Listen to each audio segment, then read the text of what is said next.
muito importante para nós espíritas, porque no dia 18 de abril de 1857, Allan Kardec traz ao mundo o Consolador prometido por Jesus, né? Lança o Livro dos Espíritos, há exatos 167 anos. E hoje também é dito também, né, que é o Dia Nacional do Espiritismo. É dito não, né? É lei. É Dia Nacional do Espiritismo do Brasil. Então, para nós encarnados, a gente aproveita essa data para estudarmos mais, para promovermos melhor, de uma forma um pouco mais enfática, a doutrina espírita, que é importante para a regeneração da humanidade. Mas hoje, no tema que nós vamos trazer para nossa discussão, orar e agir. É muito interessante, né? Porque, veja bem, nós temos o hábito da oração, pelo menos uma grande maioria da população mundial tem o hábito da oração. Em especial no meio espírita, não é ritual, mas é uma prática muito comum. Antes de qualquer atividade espírita, nós fazemos uma prece inicial, aí vem a atividade espírita e depois nós fazemos a prece final. É um hábito, né? É uma prática comum, não que seja obrigatória, não que seja, digamos assim, um ritual, mas é importante para nós estarmos em prece, estarmos em oração. Mas o benfeitor Emmanuel, ele vai nos fazer um alerta. Lá no livro Rumo Certo, na lição número 42, com o título de Ação e Oração, o Emmanuel vai nos relembrar que é muito importante, é necessário nós orarmos. Mas é muito importante e necessário também nós agirmos. Nós estávamos até refletindo com a prece de abertura de hoje, em que foi pedido para os doentes, para os enfermos. E lá no livro Rumo Certo, o Emmanuel fala, olha que coisa interessante, ele fala, pedirás proteção de Deus para o doente. Nós geralmente fazemos isso, né, em nossas preces, nas irradiações. O Emmanuel vem nos esclarecer. Pedirás a proteção de Deus para o doente. No entanto, não te esquecerás de estender-lhes os recursos com que Deus já enriqueceu a assistência humana a fim de socorrê-lo. Ou seja, vamos orar, mas vamos fazer uma parte, o que pudermos também, o que estiver no nosso alcance, para aliviarmos a dor, fazer materialmente também, porque nós estamos encarnados. E lá no livro Bênção de Paz, em especial na lição número 59, que tem o título Oremos Agindo, o Emmanuel vai nos relembrar mais uma vez que a oração é necessidade, é muito importante, mas é necessidade também o trabalho, é necessidade também agirmos, porque é pelo trabalho que nós progredimos. E Emmanuel vai dizer o seguinte: diante da enfermidade, orar, procurando medicação que lhe afaste os prejuízos.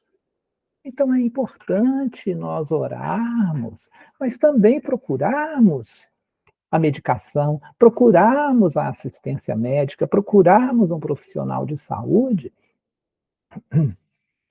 para também fazer a parte que o nosso corpo físico precisa. Precisamos atender o nosso corpo espiritual, mas nós, na condição de encarnados, também precisamos atender às necessidades do nosso corpo físico, porque, afinal de contas, o nosso corpo físico aqui na Terra é, digamos assim, um instrumento para a nossa elevação espiritual. Nós nos unimos ao corpo para desenvolvermos experiências, atividades, trabalhos na Terra que nos proporcionem a nossa evolução espiritual. Então, nós progredimos sim no plano espiritual, mas precisamos desenvolver determinadas experiências que só se consegue aqui no plano carnal, no plano material. Então, é necessário, na matéria, nós temos que agir e temos que orar também. E Emmanuel também nos relembra de várias situações. A gente não vai comentar todos os tópicos aqui, mas até para a gente depois em casa pegarmos o livro, né, lermos e principalmente fazermos reflexões a partir dos ensinamentos que Emmanuel nos traz. Então nós comentaremos apenas alguns tópicos e depois traremos algumas reflexões a mais. Emmanuel também nos diz, diante da discórdia, orar. E é mesmo, né? Quando ocorre discórdia, naquele ímpeto que a gente tem de fazer prevalecer o nosso ponto de vista, né? E vamos atropelar os outros, né? Vamos fazer vencer o nosso ponto de vista.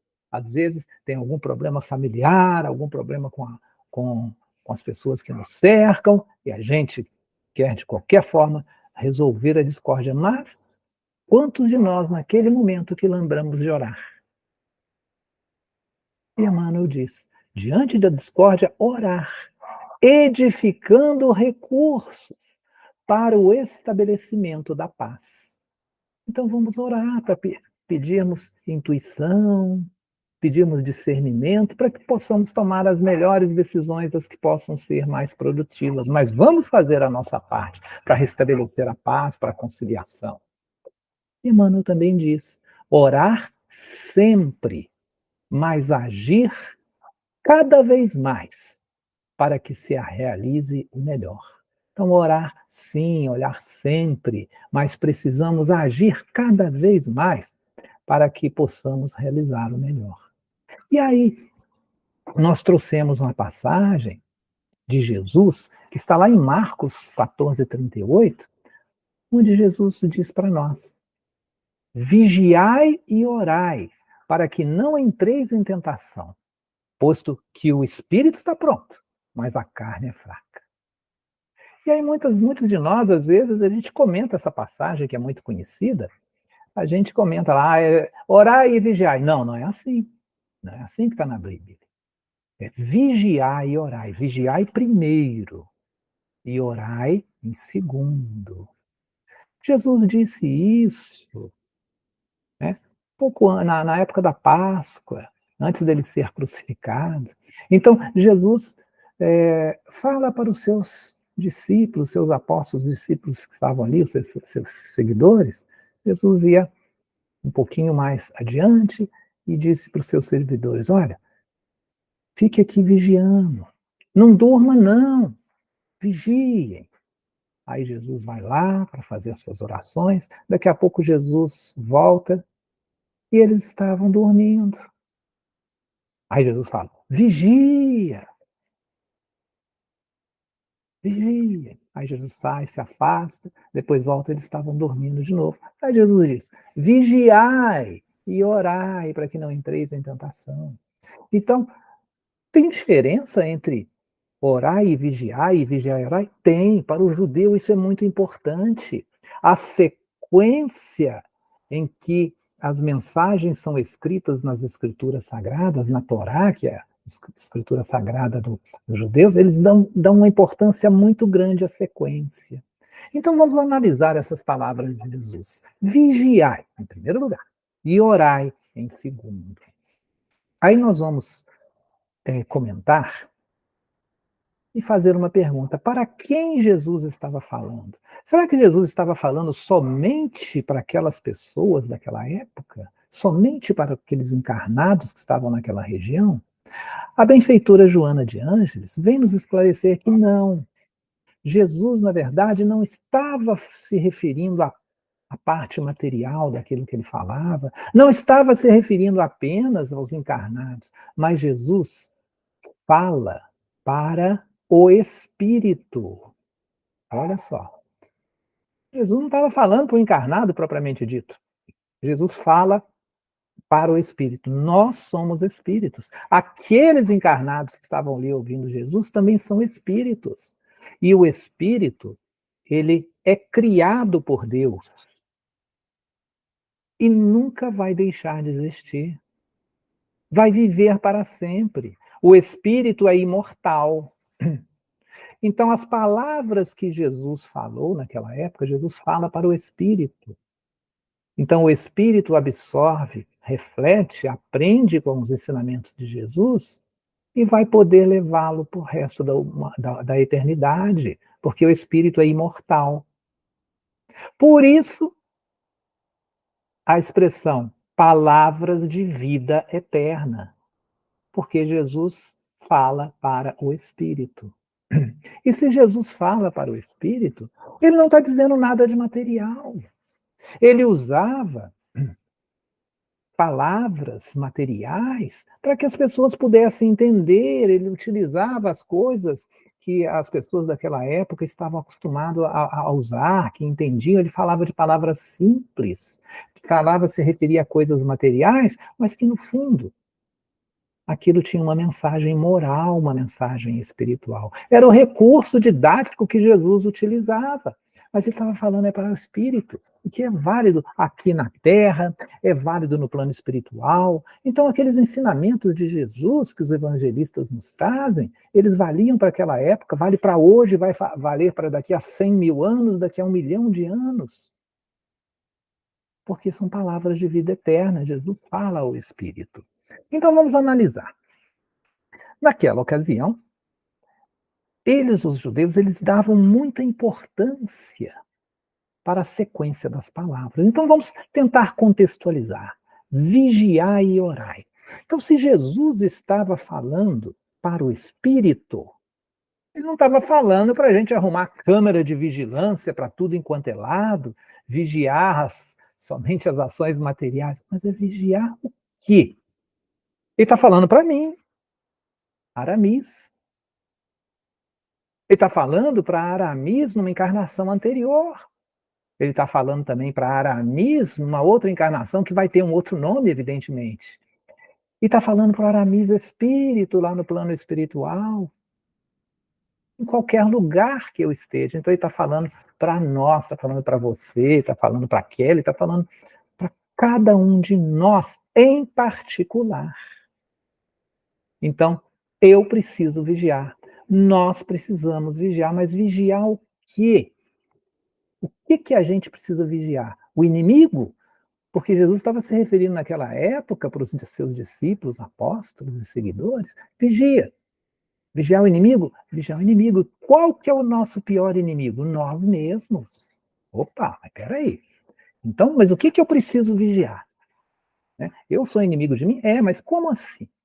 Essa vigilância é em relação às nossas más tendências, às nossas inclinações más. As nossas inclinações que trazemos do passado, que estão presentes aqui hoje, não são tão boas assim, mesmo porque nós não somos espíritos que atingimos a perfeição.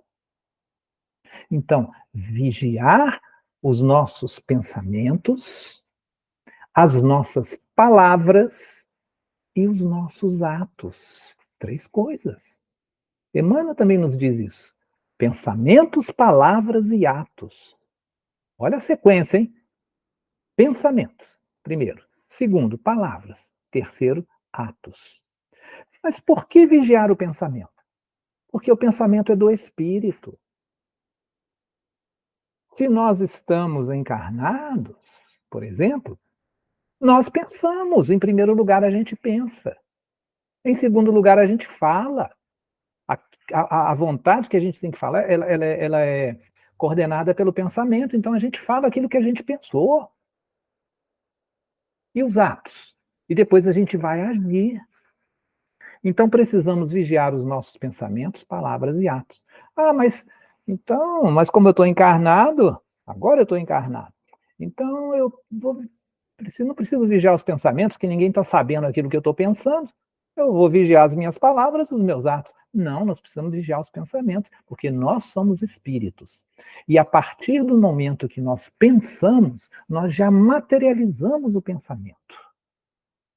A gente já materializa. Pensou, no plano espiritual já materializou. Os espíritos veem os nossos pensamentos. Lá no Livro dos Espíritos, está dizendo que os espíritos podem nos conhecer, eles, na verdade, eles nos conhecem pelos nossos pensamentos. Eles veem o nosso pensamento como nós lemos um livro. Então, não há como ocultar nada dos espíritos mais superiores. Eles têm essa capacidade. Os espíritos mais inferiores também têm uma certa capacidade, mas não é tanto. Né? Mas os espíritos mais evoluídos, mais superiores, Eles sabem tudo que a gente está pensando, porque eles veem aquilo, se materializa. Quer ver uma coisa interessante, gente? Se a gente estivesse presencialmente, nós poderíamos fazer uma experiência que é muito, seria muito interessante pessoalmente. Mas virtualmente dá também. Vamos fazer uma experiência rapidamente. Olha só, se você quiser, você que está aí nesse momento, faça uma experiência de materialização de pensamento. Olha como é que é interessante. Vamos fechar nossos olhos nesse momento? Então feche os seus olhos, continue me ouvindo, feche os olhos e pense. Pense numa maçã. Continue de olhos fechados, você vai pensar numa maçã. Somente uma maçã. Uma maçã bonita, uma maçã apetitosa. E agora, se você gosta de maçã, você vai lá e dá uma mordida nessa maçã. Você vai comer um pedaço dessa maçã. Continue vendo, imaginando essa maçã mordida. Você provou um pedaço dela. Então agora, vamos retornar para onde estivermos, né, na palestra, vamos abrir nossos olhos, né? Vamos voltar aqui para a nossa palestra. Eu não vou ter esse feedback aqui, mas eu quero perguntar para você, responda para você mesmo, tá? Quem viu a maçã? Você viu a maçã? Eu não estou obtendo feedback de ninguém agora, nem tem como, né? Mas é muito provável que a maioria tenha visto a maçã. Mas como? Se você estava de olhos fechados, como é que você viu a maçã? Porque você pensou nela. Você pensou, você construiu a imagem de uma maçã. Uma vez eu falei isso em público, a gente fez essa experiência em público, a maioria das pessoas, aliás, quase 100% das pessoas disse que viu a maçã de olhos fechados. Alguns falaram que sentiram até o gosto da maçã quando deram a mordida nela em pensamentos. Então, olha só, gente, como que o pensamento age sobre nós. Então, você pensou, materializou. E teve gente que, depois eu perguntei, qual foi a cor da maçã que você pensou? Alguns responderam, maçã vermelha, suculenta vermelha. Outros responderam, uma maçã suculenta na cor verde. Ou seja, não fui eu que induzi esse pensamento para as pessoas. Elas criaram, cada um criou. Se eu tivesse induzido, todo mundo pensaria na maçã igualzinha, a maçã seria igual para todo mundo, da mesma cor. Mas teve gente que pensou em maçã verde, teve gente que pensou em maçã vermelha. Ou seja, a pessoa construiu aquela imagem que se materializou lá no plano espiritual para que você pudesse ver, e de olhos fechados. Você viu o seu pensamento. Então é assim, você pensou, materializa. Aliás, você que está aí, ou conhece o CEGEM, o Centro Espírita Jerônimo Mendonça, fisicamente falando, aí no salão, esse salão, ele só existe materialmente, porque ele existiu no pensamento de alguém primeiro. Antes dessa construção física existir, ela existiu no pensamento de alguém. Alguém pensou, já começou a materializar no plano espiritual.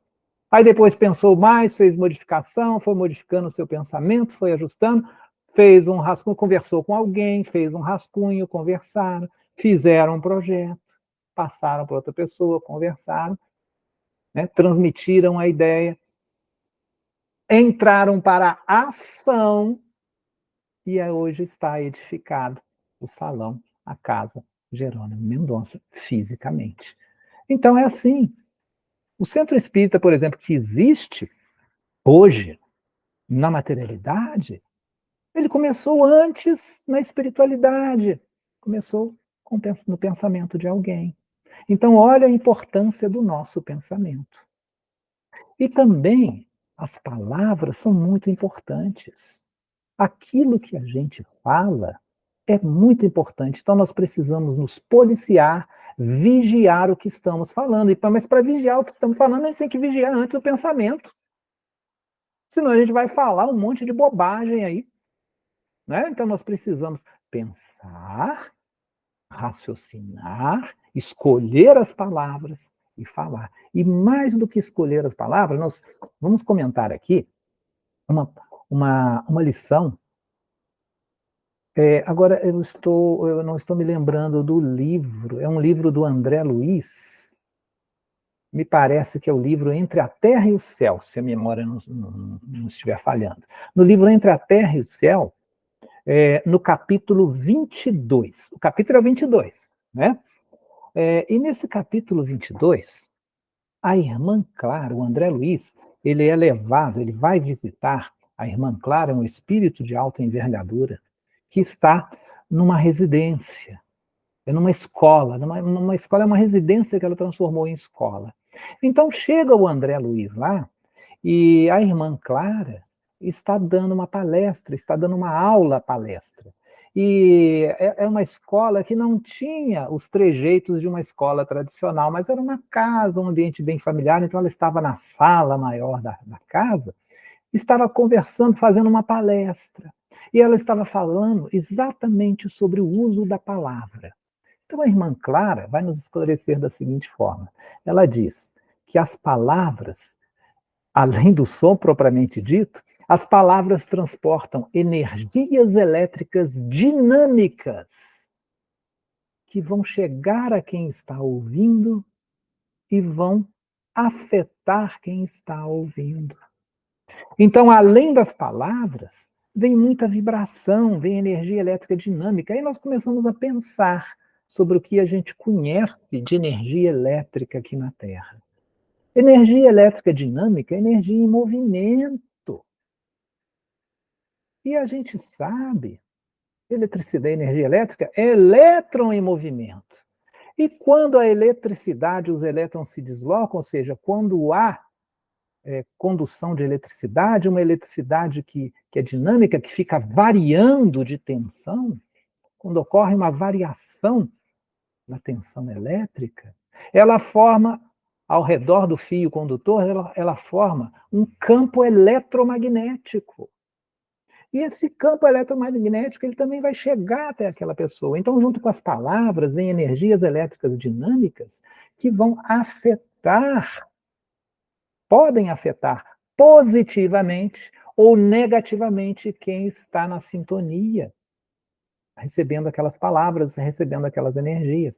Então, através das nossas palavras, nós podemos incentivar uma pessoa, nós podemos encorajar uma pessoa, ou nós podemos levar uma pessoa para o buraco.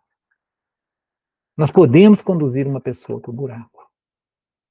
São energias elétricas e dinâmicas que vão junto com as palavras. Então, às vezes, a gente fala até palavras bonitas, rebuscadas, mas dependendo do que a gente fala, aquilo chega com outro significado, aquilo vai atuar de outra forma na pessoa. Como a gente fala, por exemplo, olha assim, é muito fácil da gente perceber isso. Quando a gente fala bom dia, né? Bom dia. Dependendo de como a gente fala, a gente pode estar se referindo a um dia que seja bonito, um dia bom, ou pode estar desejando um bom dia para a pessoa.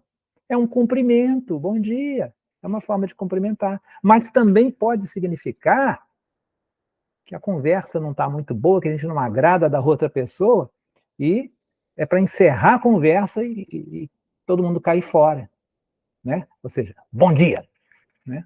Ou seja, é para se despedir. Então, olha só, uma expressão, dependendo, né, da entonação que eu colocar, eu tenho significados diferentes. E imagina as energias elétricas dinâmicas que serão carregadas junto com as palavras. Então, olha a importância da gente vigiar também as nossas palavras. E vigiar também os atos. Por quê? Se a gente não pensar naquilo que a gente vai falar, a gente vai afetar positivo ou negativamente aquilo, e dependendo da discussão que for gerada ali por aquela conversa, todo mundo falando sem pensar direito, falando o que quer ou o que não quer, aquilo pode levar a atos que podem complicar a nossa vida. Às vezes, numa discussão, né, o fervor vai aumentando e a gente começa a fazer besteira com os nossos atos. Por isso, é importante vigiar os nossos pensamentos as nossas palavras e os nossos atos. Aí nós, encarnados, nós temos uma vantagem nesse sentido com relação aos desencarnados. Por quê?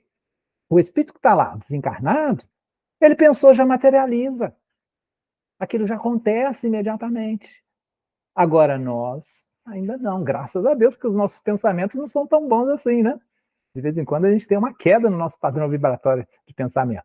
Então, olha só, nós encarnados, a gente pode até pensar em algo mais complicado, mas a gente pode segurar as nossas palavras, a gente pode só pensar e não falar. É prejudicial? É, mas um pouco menos. A gente ainda tem um tempinho. A gente tem um tempinho para segurar as nossas palavras, e ainda tem um tempinho para segurar os nossos atos, que às vezes a pessoa fala também o que não deveria falar e acaba não fazendo. Então, é a vantagem da gente estar encarnado, não consumar o ato. Mas mesmo assim, a fala pode causar prejuízos enormes e o pensamento também. Então, por isso, precisamos vigiar nossos pensamentos, palavras e atos. Então, quando Jesus fala vigiar, é para a gente vigiar isso tudo, a toda hora. Em especial, essa vigilância em relação às nossas tendências más, aquelas que estão em desacordo com a lei de Deus. Em segundo lugar, orai, né? Vigiai e orai. Opa, mas espera aí. Orai? Mas o que vai levar a uma oração? A levar a quê? A oração é a nossa ligação com as forças do bem, para que nós possamos lidar da melhor maneira possível com a condição da corporidade. Não é? Se eu vigio os meus pensamentos, as minhas palavras e os meus atos, a minha vida ela vai ser mais correta dentro daquilo que eu entendo diante disso. E assim, a gente não precisa ficar orando toda hora. Né? Então, se eu vigiar os meus pensamentos, palavras e atos, eu vou ter uma vida mais correta, consequentemente, não vou precisar ficar orando toda hora. Agora, e a importância do vigiar. E orar, mas orar quando? Quando que eu devo orar? Na realidade, a gente deveria estar sempre em prece. Mas como ainda não alcançamos esse patamar, a gente vai precisar realmente orar quando nós notarmos que a nossa vigilância está falhando. Então, opa, notei que a minha vigilância está falhando, então é a hora que eu preciso de orar. Orar para adquirir forças para voltar a vigiar os meus atos, minhas palavras e os meus pensamentos, na ordem inversa, evidentemente, né? Então, mas e quando é que eu vou notar que a minha vigilância está falhando para eu poder orar?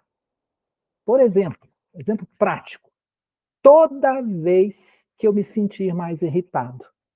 Se eu me sentir mais irritado, a minha vigilância está falhando. Então, opa, estou irritado, estou querendo xingar, estou irritado com a pessoa, opa, irritado com uma situação, vamos orar. Vamos fazer uma oraçãozinha ali. Né?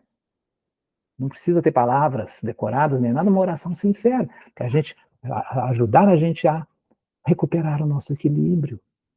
Porque, olha só, por que é que nós somos infelizes? Por que o espírito ou o ser humano é infeliz? Então, toda vez que a gente se afasta da lei de Deus, nós nos tornamos mais infelizes. E toda vez que a gente se aproxima das leis de Deus, a gente fica mais feliz. Então, quando tiver alguma irritação, é um sinal que a minha vigilância está falhando. Quando eu estiver triste, quando eu estiver aborrecido, é claro que estarmos tristes de vez em quando faz parte da nossa vida, é da nossa condição evolutiva. Às vezes, a gente tem altos e baixos, a gente pode estar alegre ou pode estar triste, isso aí varia de acordo com os acontecimentos e com as situações, é uma coisa plenamente normal. A Joana de Ângeles, ela vai nos advertir que isso é uma coisa normal, é um biorritmo nosso. Estarmos alegres, um pouco eufóricos, estarmos tristes, isso aí é variável.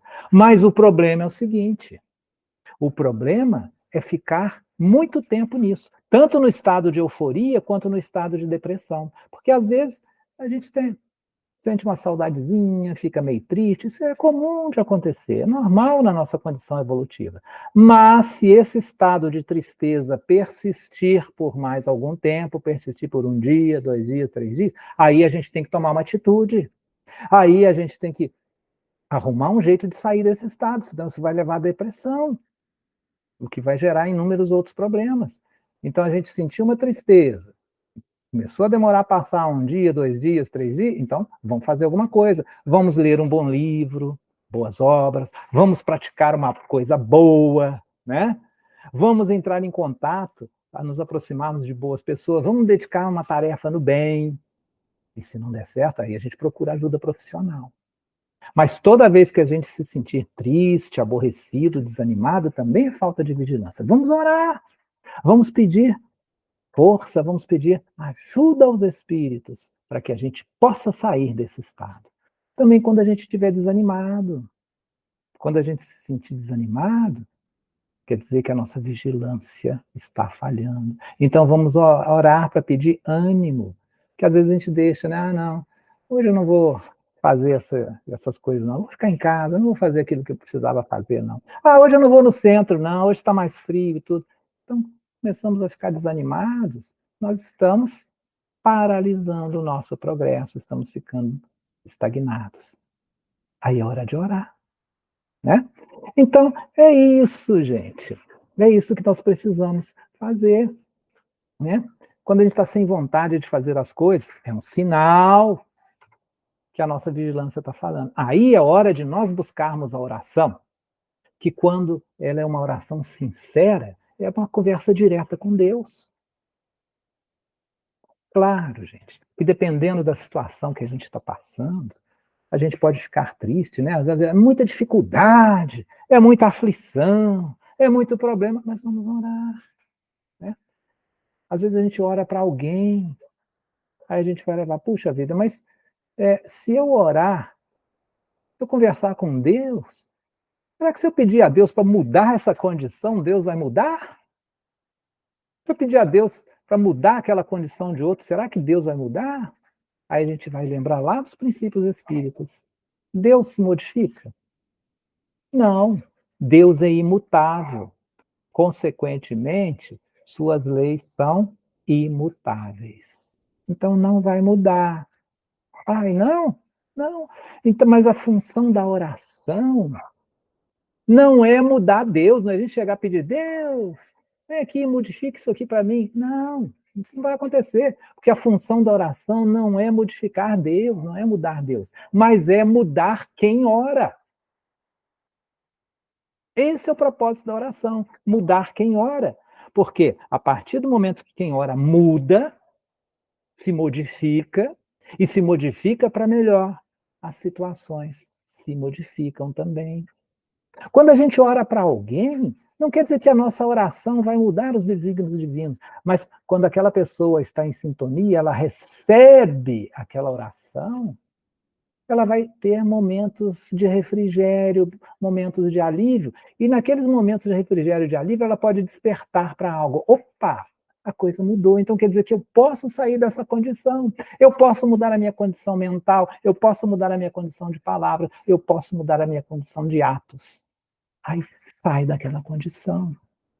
A função da oração é essa, é mudar quem ora.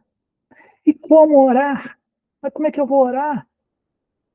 E aí vem os ensinos dos espíritos, que a prece, ela independe da religião. A prece não tem fórmulas, não tem regras, a não ser que a prece deve dizer o que nós sentimos. A prece é o coração aberto.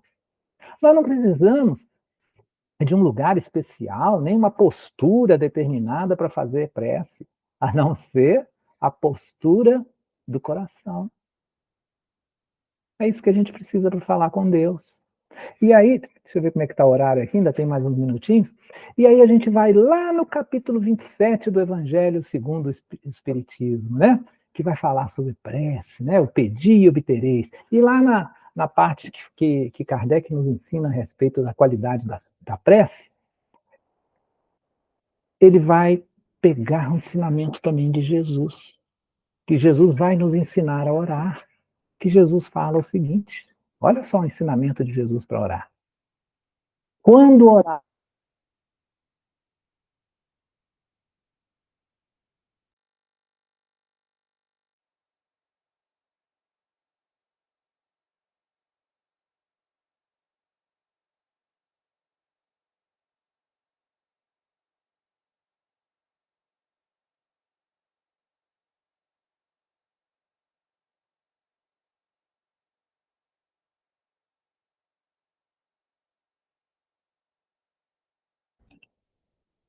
olá, estão me ouvindo, gente? Agora acho que está, né? Tive que desligar o microfone aqui. Desculpem, tá, pessoal? Mas agora acho que está modulando assim.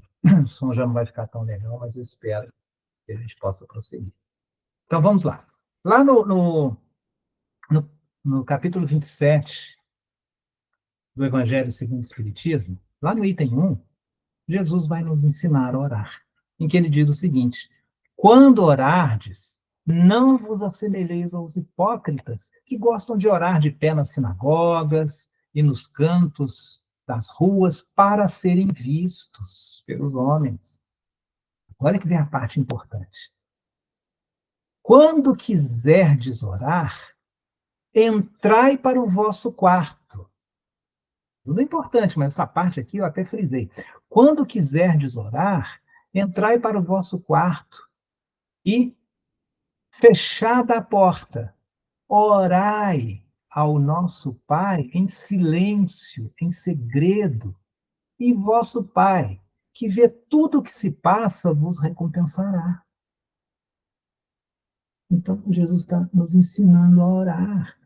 Opa, mas será que então aquilo que a gente falou, que a gente pode orar em qualquer lugar, cai por terra? Porque Jesus está falando que quando a gente quiser orar, a gente precisa entrar no quarto e trancar a porta. Aí, quando nós fomos analisar o contexto, naquela época que Jesus falou aquilo, naquela região, as pessoas, as casas das pessoas, elas não tinham cômodos. Então, não tinha quarto. As casas era só as paredes externas. Era dividido em áreas. Não tinha divisão interna. A não ser nas casas das famílias mais abastadas, das pessoas mais ricas. Aí tinha algumas divisões de cômodos, mas mesmo assim não tinha porta, era cortina. Bom, então como é que você pode entrar no quarto e fechar a porta? Se na maioria das casas não tinha porta e nem, e nem quarto, só em uma ou outra que tinha um quarto, mesmo assim sem porta. Então Jesus estava falando só para as famílias mais abastadas? Não. Era uma figura de linguagem. Era para a pessoa entender. O teu quarto, né, como as casas não eram divididas em cômodos, como não tinha porta, né, o teu quarto, o que quer dizer? Isso é uma linguagem simbólica. Jesus não fala para a gente entrar no quarto material. Não fala para entrar no aposento, mas é no quarto íntimo. É para nós entrarmos no nosso quarto íntimo, na nossa consciência. Então, a oração é uma coisa de consciência, nós nos conscientizarmos. É algo íntimo nosso, não é o quarto físico, é a nossa consciência. E fechar a porta, quer dizer, é não olhar a exterioridade, mas é olhar a interioridade. Somos nós e Deus. Eu e Deus. Não tem nada a ver com postura, não tem nada a ver com se outra pessoa está me vendo orar ou não. É a minha intimidade, é a minha consciência. Foi isso que Jesus quis dizer, né? Entrar para o quarto e fechar a porta. Não se preocupar com a exterioridade. E a gente lembra também que Jesus também nos alerta: se tiverdes qualquer coisa contra alguém, perdoai-lhe, a fim de que o vosso Pai que está nos céus também vos perdoe os pecados. Ou seja, a gente precisa de reconciliar com o nosso inimigo, com o nosso adversário. Primeiro, reconciliar com o nosso inimigo, o nosso adversário, ou reconciliar com a gente mesmo também. Fazer uma reflexão. Errei? Errei. O que eu posso fazer para reparar, para minimizar isso? Né? Reconciliar primeiro e depois orar, porque senão a gente não vai ter paz de consciência, a gente não vai poder entrar no nosso quarto íntimo, né? E aí a gente lembra da música de Gilberto Gil, que faz uma interpretação muito interessante da questão de orar. Que é, não vou cantar não, tá? É o seguinte, a letra fala mais ou menos o seguinte: se quiser falar com Deus, se eu quiser falar com Deus, tenho que ficar a sós, tenho que apagar a luz, tenho que calar a voz, tenho que encontrar a paz, tenho que folgar os nós. Ou seja, se eu quiser falar com Deus, eu tenho que calar a voz, a gente não precisa falar com Deus, a oração não precisa de palavras, ela é em pensamento. A prece, ela se propaga pelo pensamento, senão o mudo não poderia orar, né? Então, a gente não precisa ficar falando um monte de coisa, não precisa falar nada, é o pensamento. Encontrar a paz de consciência. Folgar os nós, mas não é nós da gravata, né? São os nós das nossas aparências, aqueles desejos meio complicados, os nós dos nossos receios, né? E continua Gilberto Gil, que fala o seguinte: tenho que ter as mãos vazias, ou seja, não vamos ficar desarmados, é sermos sinceros, ter a alma e o corpo nus, ou seja, nos mostrarmos por inteiro a Deus, porque de Deus nada fica oculto, né? É para nós abrirmos mesmo a nossa consciência. E orar é um ato pessoal. E aproveitando esses poucos minutinhos, gente, para a gente prosseguir o término aí da nossa análise, vigiai e orai, tem o restante, para que não entreis em tentação. Que tentações são essas? Né?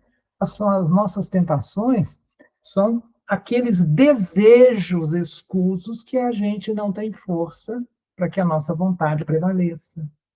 É isso que são as tentações, as nossas paixões, aqueles desejos que nos fazem ter atos que a gente, às vezes, não, que geralmente a gente não queria fazer. Aí vai lá e faz. Aí eu sei que está errado, mas eu vou fazer.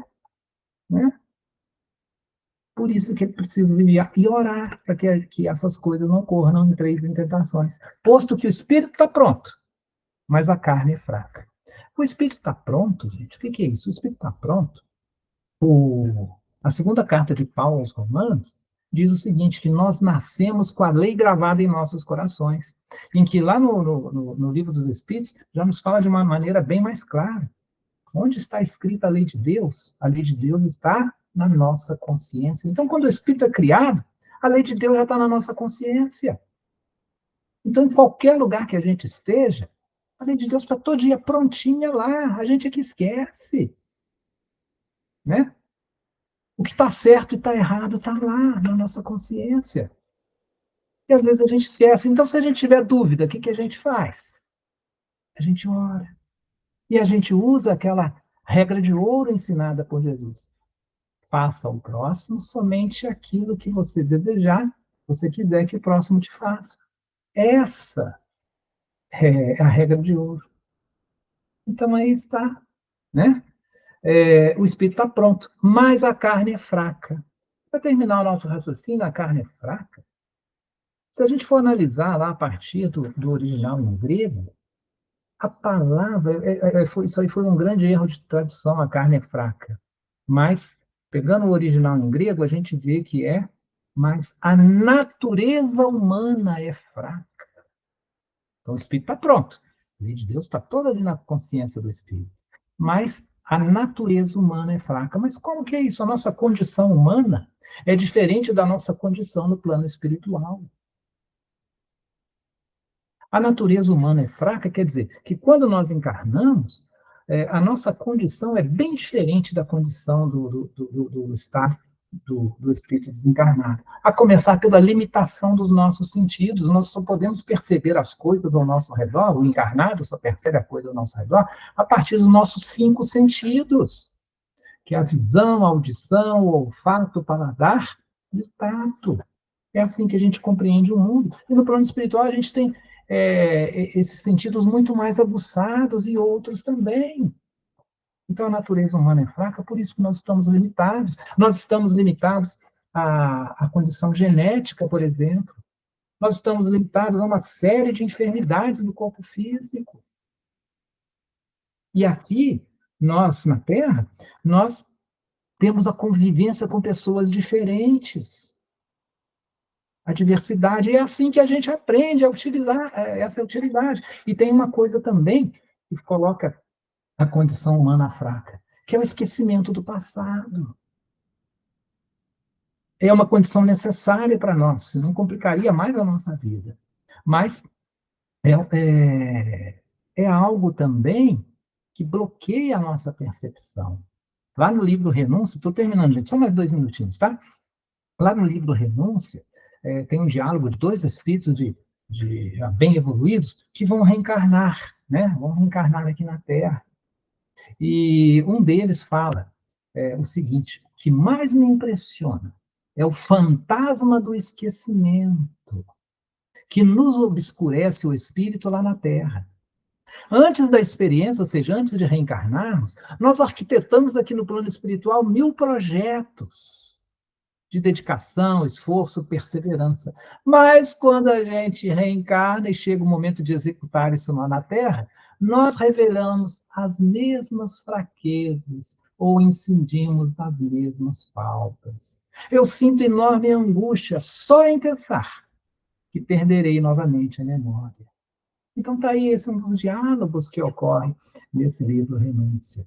Mas a gente sabe que o esquecimento do passado é importante para a nossa evolução, mas coloca a natureza humana diferente da natureza espiritual. Então, é isso, queridos amigos, que nós precisamos fazer, ensinado por Jesus, para resistirmos a esses momentos de fragilidade. Vamos vigiar o máximo que nós pudermos. Vamos orar nos momentos que a nossa invigilância está presente quando nós percebemos. Então, é isso que gostaríamos de ter deixado para o nosso encontro de hoje. Muito obrigado, muita paz para todos, que possamos ter um ótimo descanso e estarmos preparados para a nossa boa luta evolutiva. Que Jesus nos abençoe.